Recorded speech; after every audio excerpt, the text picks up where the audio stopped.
Shalom. Senang Back to Bible Indonesia bisa menemani Bapak Ibu Saudara menggali firman Tuhan secara berkala. Ayat bacaan kita terambil dari Matius pasal yang kelima, ayat yang pertama sampai yang ke-12. LAI memberikan judul khotbah di bukit. Ucapan bahagia. Ketika Yesus melihat orang banyak itu, naiklah ia ke atas bukit. Dan setelah ia duduk, datanglah murid-muridnya kepadanya. Maka Yesus pun mulai berbicara dan mengajar mereka. Katanya, berbahagialah orang yang miskin di hadapan Allah, karena merekalah yang mempunyai kerajaan surga. Berbahagialah orang yang berduka cita, karena mereka akan dihibur. Berbahagialah orang yang lemah lembut, karena mereka akan memiliki bumi. Berbahagialah orang yang lapar dan haus akan kebenaran, karena mereka akan dipuaskan. Berbahagialah orang yang murah hatinya, karena mereka akan beroleh kemurahan. Berbahagialah orang yang suci hatinya, karena mereka akan melihat Allah. Berbahagialah orang yang membawa damai, karena mereka akan disebut anak-anak Allah. Berbahagialah orang yang dianiaya oleh sebab kebenaran, karena merekalah yang mempunyai kerajaan surga. Berbahagialah kamu, jika karena aku kamu dicela dan dianiaya, dan padamu difitnahkan segala yang jahat. Bersukacita dan bergembiralah, karena upahmu besar di surga. Sebab demikian juga telah dianiaya nabi-nabi yang sebelum kamu. Haleluya. Pasal 5 sampai pasal 7 adalah khotbah di bukit. Khotbah ini disampaikan Tuhan Yesus secara khusus kepada murid-muridnya. Jika saudara adalah muridnya, maka berkat-berkat ilahi ini berhak saudara miliki. Saya akan memberikan tema renungan kita hari ini adalah berkat-berkat ilahi. Kata berbahagia ini menunjukkan kepada kesejahteraan semua orang yang karena hubungan mereka dengan Kristus dan firman-Nya. Menerima kerajaan Allah yang meliputi kasih, perhatian, keselamatan, dan kehadiran Allah hari lepas hari. Kata berbahagia ini menggambarkan sebuah kondisi batin orang percaya. Namun ada beberapa syarat yang harus kita penuhi jikalau kita ingin menerima berkat-berkat ilahi kerajaan Allah. Kita harus bersedia dituntun oleh cara dan nilai Allah yang dinyatakan dalam Alkitab, dan bukan oleh cara dan nilai-nilai dunia ini. Syarat yang pertama untuk menerima berkat-berkat ilahi kita lihat di Matius pasal yang kelima ayat yang ketiga. Berbahagialah orang yang miskin di hadapan Allah, karena merekalah yang mempunyai kerajaan surga. Miskin di sini adalah miskin rohani, lawan dari sombong rohani. Jika setiap kita menyadari kemiskinan kita di dalam hal-hal rohani dan membiarkan Kristus memenuhi kebutuhan rohani kita sendiri, sadari bahwa kita membutuhkan hidup, kita membutuhkan kuasa, kasih karunia yang datang hanya dari Roh Kudus untuk mewarisi kerajaan Allah. Syarat yang kedua adalah kita bisa lihat di Matius pasal yang kelima ayat yang keempat. Berbahagialah orang yang berduka cita, karena mereka akan dihibur. Berduka cita artinya merasa sedih atas kelemahan kita sendiri, karena kita tidak mampu memenuhi standar kebenaran Allah dan kuasa kerajaan-Nya. Itu juga berarti berduka cita karena hal-hal yang menyedihkan hati Allah. Berbagi rasa dengan Allah dan ikut berduka bersamanya atas dosa, kebejatan, dan kekejaman yang tampak di dunia. Mereka yang berduka cita akan terhibur karena mereka akan menerima kebenaran, damai sejahtera, dan sukacita oleh Roh Kudus dari Allah. Syarat yang ketiga kita baca di Matius pasal yang kelima ayat yang kelima. Berkata begini, berbahagialah orang yang lemah lembut, karena mereka akan memiliki bumi. Orang yang lemah lembut adalah mereka yang rendah hati dan patuh kepada Allah. Mereka berlindung kepadanya dan kehidupan mereka diserahkan sepenuhnya kepadanya. Mereka lebih memperhatikan pekerjaan Allah dan umat Allah daripada hal-hal yang mungkin terjadi pada diri mereka. Orang-orang yang lemah lembut inilah yang akhirnya akan memiliki bumi, dan bukan mereka yang merampasnya dari kekerasan. Kalau Bapak Ibu Saudara ada orang-orang yang seperti ini, maka saudara berhak untuk menerima berkat ilahi ini. Syarat yang keempat, kita bisa baca di Matius pasal yang ke-5 ayat yang ke-6. Bunyinya begini. Berbahagialah orang yang lapar dan haus akan kebenaran, karena mereka akan dipuaskan. Ayat ini termasuk salah satu ayat terpenting dalam khotbah di bukit. Karena syarat dasar dari semua kehidupan saleh adalah rasa lapar dan haus akan kebenaran. Kondisi rohani orang Kristen seumur hidup mereka akan tergantung pada rasa lapar dan dahaga akan kehadiran Allah, akan firman Allah, akan hubungannya dengan Kristus, akan persekutuan dengan Roh Kudus, akan kebenaran, akan kuasa kerajaan, dan akan datangnya Tuhan kembali untuk yang kedua kalinya. Setiap kita harus memiliki rasa haus dan lapar akan kebenaran.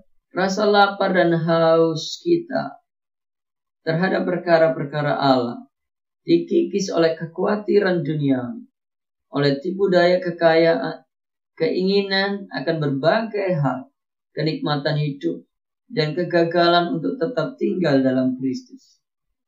Pada saat rasa lapar dan haus ini hilang dari hidup kita, maka kita akan mati secara rohani. Oleh karena itu, adalah sangat penting bahwa kita peka terhadap pekerjaan Roh Kudus yang menginsafkan kita untuk menimbulkan rasa haus dan lapar akan kebenaran. Syarat yang kelima bisa kita baca di Matius pasal yang ke-5 ayat yang ke-7, berkata begini. Berbahagialah orang yang murah hatinya, karena mereka akan beroleh kemurahan. Kata murah hatinya berarti penuh belas kasihan dan rasa iba terhadap orang yang menderita, baik karena dosa maupun karena duka cita.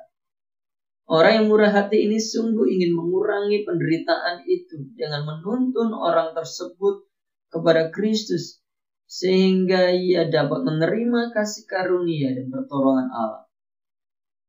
Dengan kita menunjukkan kemurahan kepada orang lain, kita sendiri akan beroleh kemurahan dari Bapa di surga. Haleluya. Syarat yang ke-6 bisa kita baca di Matius pasal yang ke-5 ayat yang ke-8 yang berbunyi demikian. Berbahagialah orang yang suci hatinya, karena mereka akan melihat Allah. Haleluya. Orang yang suci hatinya adalah mereka yang telah dibebaskan dari kuasa dosa oleh kasih karunia Allah, dan kini berusaha tanpa tipu daya untuk menyenangkan hati Allah dan memuliakan Dia dan menjadi sama seperti Dia. Marilah kita berusaha untuk tetap memiliki sikap hati yang sama seperti Allah, mengasihi kebenaran dan membenci kejahatan. Jika setiap kita Tuhan dapati suci hati, kita akan melihat Allah. Melihat Allah berarti menjadi anak-anaknya dan tinggal di hadapannya, baik sekarang maupun di masa yang akan datang. Syarat yang ke-7 kita bisa baca di Matius pasal yang ke-5 ayat yang ke-9. Demikian bunyi firman Tuhan. Berbahagialah orang yang membawa damai, karena mereka akan disebut anak-anak Allah. Orang yang membawa damai adalah orang-orang yang telah diperdamaikan dengan Allah. Karena kalau kita tidak menyadari bahwa kita sudah diperdamaikan dengan Allah, maka mustahil kita akan membawa damai. Orang-orang yang berdamai dengan Allah karena salib akan terus membawa damai itu kepada orang-orang sekitar. Marilah kita terus berusaha menjadi saksi atas kehidupan kita untuk menuntun orang lain termasuk musuh-musuh kita, agar mereka juga berdamai dengan Allah. Haleluya. Syarat yang ke-8 kita akan baca di Matius pasal yang ke-5 ayat yang ke-10 sampai 12. Demikian firman Tuhan. Berbahagialah orang yang dianiaya oleh sebab kebenaran, karena merekalah yang punya kerajaan surga. Berbahagialah kamu jika karena aku kamu dicela dan dianiaya dan kepadamu difitnahkan segala yang jahat. Bersukacita dan bergembiralah, karena upahmu besar di surga. Sebab demikian juga telah dianiaya nabi-nabi yang sebelum kamu. Penganiayaan akan menimpa setiap kita, orang yang percaya, yang berusaha untuk hidup sesuai dengan firman Allah demi kebenarannya. Kita akan mempertahankan standar kebenaran, keadilan, kesucian, yang pada saat yang bersamaan tidak mau berkompromi dengan masyarakat sekarang yang fasik atau mereka yang memiliki gaya hidup yang syuam. Tidak menjadi populer mungkin, ditolak, dikecam, dianiaya, dan pertentangan yang akan datang dari dunia ini yang akan kita terima. Bahkan kadang-kadang dari orang-orang yang mengaku dirinya anggota gereja, orang percaya. Pada saat kita mengalami penderitaan itu, baiklah kita tetap bergembira, bersukacita. Karena kita yang paling menderita akan diberikan berkat yang terbesar oleh Bapa di surga. Kita harus selalu waspada terhadap pencobaan untuk berkompromi dengan kehendak Allah, supaya dapat mengelak keadaan yang memalukan dan bahkan kerugian. Prinsip kerajaan Allah tidak pernah berubah. Setiap orang yang mau beribadah di dalam Kristus Yesus akan menderita aniaya. Kerajaan surga dan pahala-pahala surgawi, berkat-berkat ilahi telah dijanjikan kepada mereka yang menderita dan tabah dalam penganiayaan demi kebenaran. Saya berdoa kiranya setiap kita beroleh kebahagiaan yang datang dari Bapa di surga, kebahagiaan kekal yang tidak dapat dipengaruhi oleh keadaan-keadaan yang kita alami hari-hari ini. Mari kita berdoa. Bapa di dalam surga, saya berdoa kiranya diberkati setiap kami yang mengikuti pembelajaran Alkitab berkala ini. Kerinduan untuk mencari Engkau kiranya Tuhan penuhi. Duka cita mereka kiranya dihiburkan. Rasa haus dan lapar mereka akan kebenaran-Mu kiranya dipuaskan. Diberkatilah Bapak Ibu Saudara dengan kemurahan hati, dengan hati yang suci, dengan hati yang bersih. Diberkatilah Bapak Ibu Saudara dengan kekuatan dan keberanian untuk tetap berdiri dalam kebenaran. Saya berdoa kiranya berkat damai sejahtera yang melampaui segala akal memelihara tubuh, jiwa, dan roh kita. Tuhan yang akan terus membawa kita naik dan tidak turun, menjadi kepala dan bukan ekor. Diberkati segala yang baik yang kita kerjakan di hadapan Bapa untuk kemuliaan Bapa. Terimalah berkat itu dengan iman di dalam nama Tuhan Yesus Kristus. Haleluya. Amin. Tuhan Yesus memberkati.